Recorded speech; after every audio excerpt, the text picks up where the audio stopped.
Hi, Shalom. My name is EretzYisrael The Krengels. I was born in Johannesburg in South Africa. I grew up in a traditional family. But when I was 12 years old, my parents sent myself and my older brother for a trip to Israel.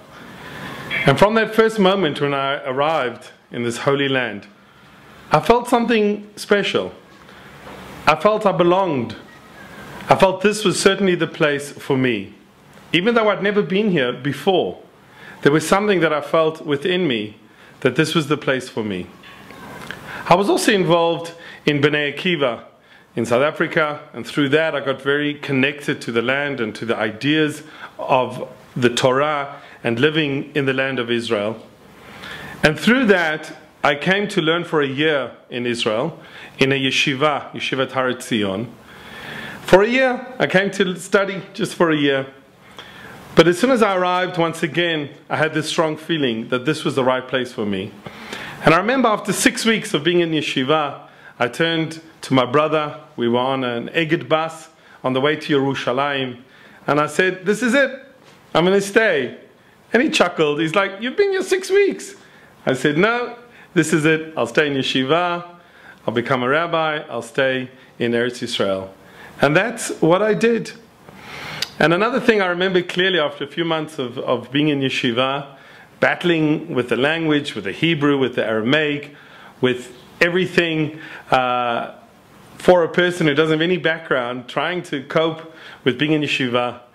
And I had a really difficult day translating everything. And I turned to my Rebbe and I said, "At least my children won't have to go through this. And they will grow up in Israel speaking Hebrew, and that will be their language, and the Torah will be natural for them." And he turned to me and he said, "Just for that, it's worth to go through what you've been through to realize what you want to pass on to your children." And thank God we've been able to do that. We did go back to South Africa for 3 years. I worked in the community there. But already 9 years we've been back, and we're living here, and we're so happy to be in EretzYisrael. It's a question of what you're looking for. And for us, the quality of life, the focus on the spirituality, the fantastic chinuch for the children, the way our children are growing up, Baruch Hashem, is wonderful. And for us, that's really what is important. When we left after Shlichut 9 years ago, it was in fact Parshat Shlach. It was the Parsha of the Meraglim. And we felt that was very significant. And I often teach my students, there's a very beautiful explanation by the Sfat Emet in the year Tafresh Samach Aleph, 1901, when he gave a sikha sitting in Gur. And he was talking about EretzYisrael, and he was talking about the spies and where they went wrong. And he explains that the 10 spies that went wrong, unlike Yoshua and Caleb, failed to see the intrinsic, unique spirituality of EretzYisrael, the pnimiut, the inner beauty, the light, the ore. But that is a light that we have to bring out. And the Sfat Emet explains that it's a two-way thing, that we help bring the best of EretzYisrael out into the open. And in reverse, EretzYisrael helps bring out the best within us. And I can honestly say, after being here, Baruch Hashem, for many years, that I really feel that EretzYisrael has helped me become a better person. And I hope, in my small way, I've helped EretzYisrael become a better place. Hi, my name is Sarah Krengel. I was born in Vancouver, British Columbia, in Canada. And from that day onward, we moved around quite a bit. My father is a day school principal, and therefore we moved every few years, mostly around the States, Rochester, Kansas, Indiana, just to name a few. And I was determined that I was never going to do that to my children. I was determined that I was going to settle in one place and make that work where I didn't know at the time. It's quite interesting how I ended up making Aliyah. My family was always very Zionistic and modern Orthodox, but at the same token, I didn't really ever fully consider Israel as an option to live. I came here for the year, and then I went back and finished college in the States. And that's basically where I was at when I heard about a YU flight that was going on January 15th, 1991.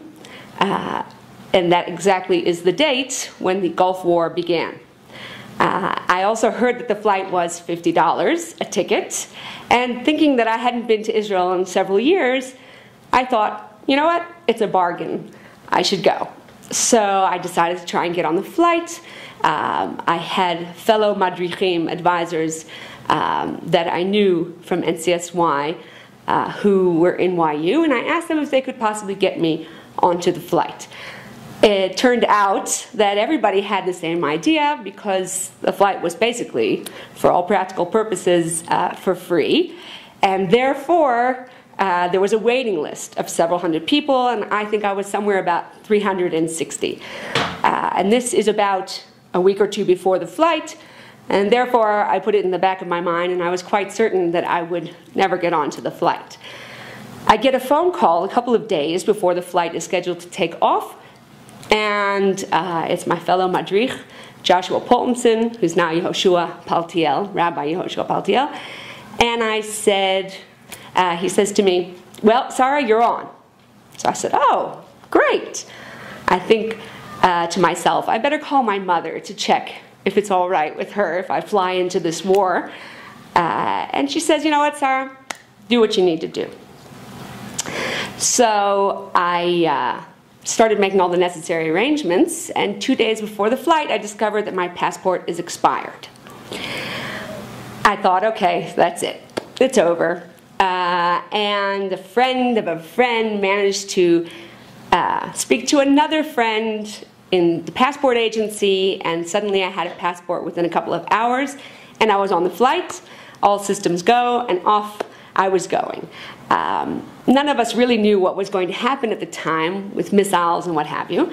But I thought, you know, I'll take my chances. We finally land in Ben Gurion. Everyone starts dancing and singing, and the Israelis are feel quite emotional because most people were flying out of the country, definitely not flying into the country for the start of the war, and therefore it kind of gave them a boost in their morale and a sense of support from Chutz La'aretz, from outside of Israel. And therefore, we were singing and dancing with all these representatives who came to meet us. Everything was great until we got to the hotel, when they started instructing us how to put on our gas masks, what to do about sealing a room, etc., etc. And that's when all the fun started. The sirens began. We had to run into our sealed rooms, put on our gas masks. And this carried on week after week. The trip was scheduled for 2 weeks, and I ended up staying with my aunt, who, Bliana, has 11 children. And I helped her get all the children into their gas masks and get everyone into the sealed room and put the baby into the crib, the cot that specially was made out of plastic, a special baby gas mask, as it were. And after 2 weeks of this, you get quite used to a routine of hearing a siren, making a run for it, putting on all the gas masks, and that becomes normalcy. Well, then I realized that my ticket was basically coming to an end, and I'd have to go back. Whereupon I felt extremely guilty. Here I was, I'm going to leave everybody with the sirens and the gas masks and the missiles falling, and I'm going to go back to my apartment in New York, and no more sirens, no more missiles, etc. So there I am, trying with the travel agent to somehow come up with a way of extending my trip. Whereupon the travel agent and basically all the airlines and everybody kind of laughed at me and said, "Lady, you're crazy. The flights are all fully booked out of here for the next 4 months. Everybody's trying to get out. We'll never be able to get you on a flight until at least June." And this is the end of January, and I think to myself, well, I have a job to get back to. There's no ways I can stay until June. And so I reluctantly packed my bags and got to the airport. It was total mayhem. Everyone was trying to get on flights out of Israel. And there happened to be a BBC reporter who was interviewing all of the people leaving as to why they were fleeing the country, so to speak. And she came to ask me, she said, "So tell me how you're feeling now that you're finally leaving Israel." And I said to her, lady, you got the wrong person. I only came for the war. I'm not leaving because of the war. And she turned to me and she said, that's all right. Don't feel guilty just because you're leaving your country in its time of need. And here's a non-Jewish, blonde BBC reporter giving me mussar, telling me off, as it were, as to why I'm leaving Israel when the country's in need. And I was fuming. I was very angry and very outraged that she had said this to me, of all people.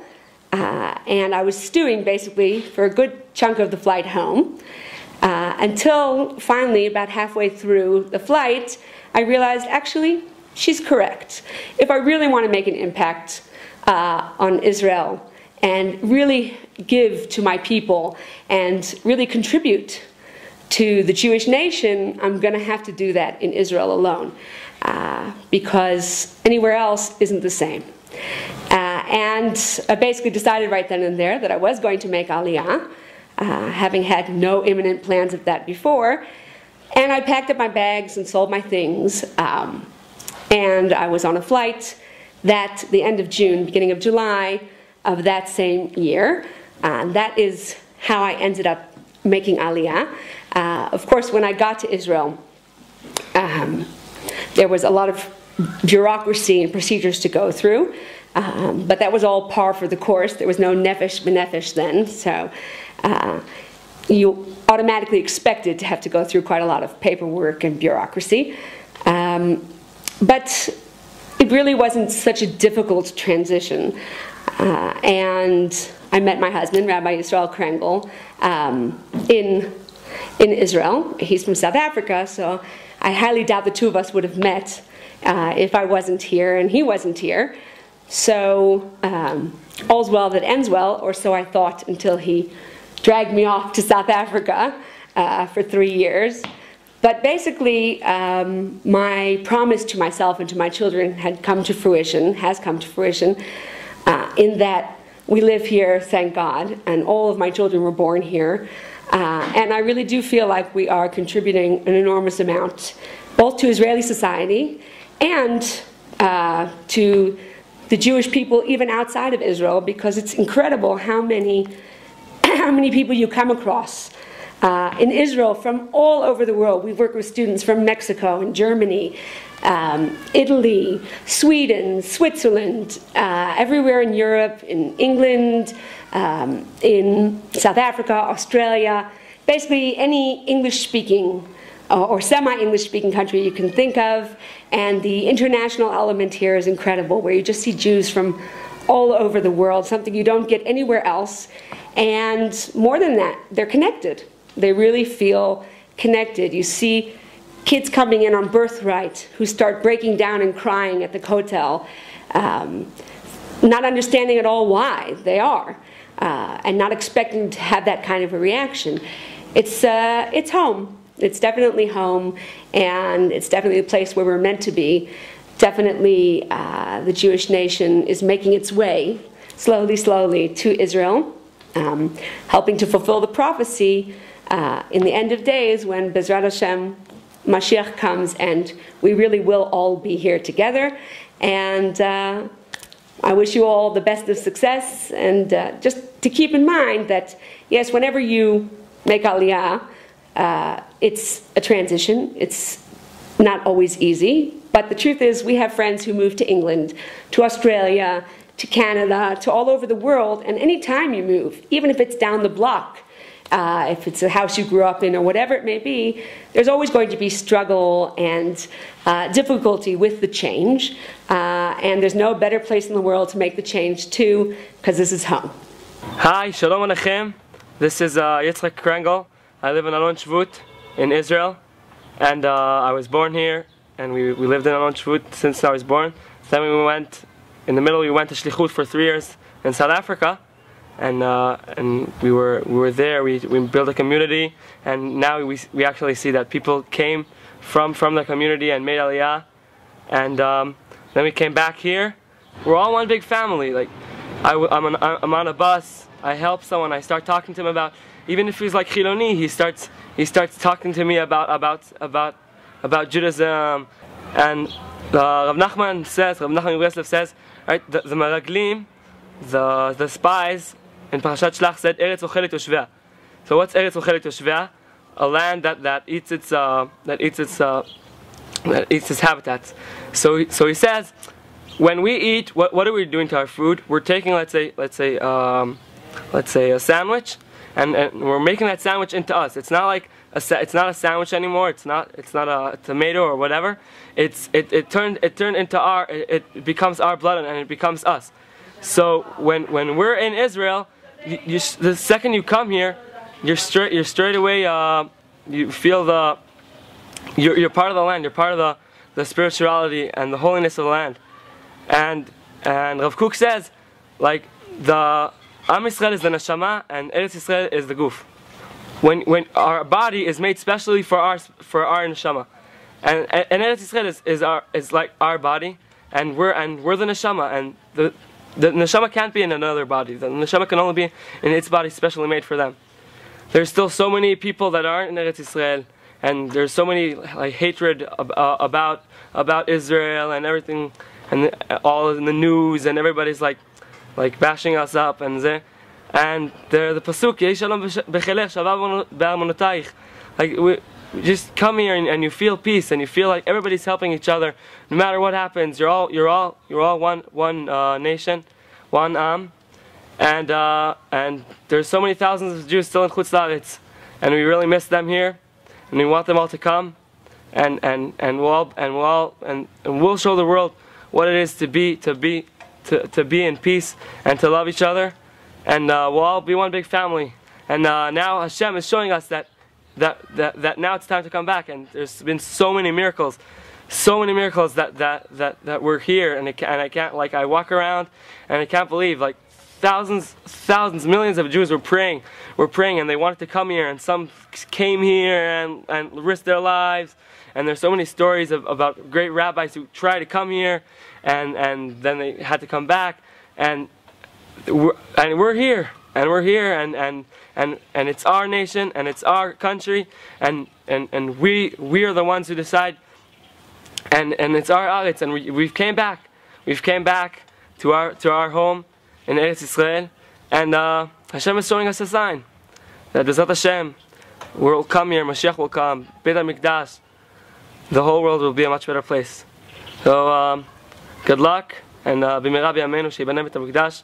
We'll all see each other dancing in Jerusalem. Hi, I'm Hadassah Krengel, and I live in a beautiful community in Alon Shvat. This is my house, Gush Etzion, and everything here is great. And my school, everything's like Torah and Chesed, and everyone's very friendly here.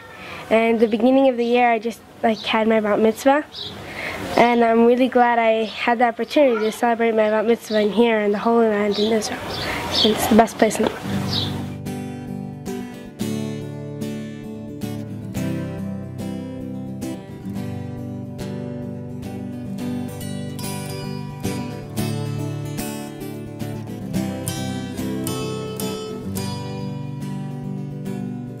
You have just finished watching a very unique and I hope inspiring video about the mitzvah of Yishuv Eretz Yisrael. You have heard from several prominent Rabbanim, as well as heard from a very special family in Alon Shvut named the Krengels. You have also seen footage of Yerushalayim as well as Alon Shvut, two of the very many beautiful communities located throughout Eretz Yisrael. I'd also like to recommend some reading material to educate you further, and I hope that you will take the time to read these books and Svarim, and that they will serve as a way to guide you to the right path to take, and to come home where all Jews belong. To Dwell in the Palace, Perspectives on Eretz Yisrael by Tzivya Ehrlich Klein, published by Feldheim. Eim Habanim Smecha, on Eretz Yisrael, Redemption and Unity, by Rabbi Yisachar Shlomo Tachtel. The Three Pillars, Eretz Yisrael, Am Yisrael, and Torah Yisrael, by Rabbi David Millstone. A Question of Redemption. Can the modern state of Israel be the beginning of the redemption? Questions and Answers in Halacha.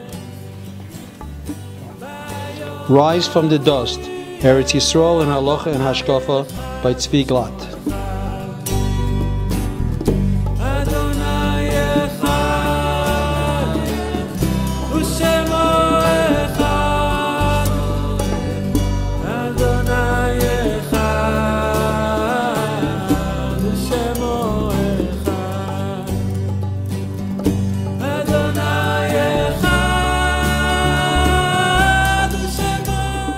And remember, there is no place like home. And EretzYisrael is the only place to build a true Jewish home. We're waiting for you to come home. V'shava banim, v'shava banim, v'shava banim ligvalam. V'shava banim, v'shava banim, v'shava banim ligvalam. V'shava banim,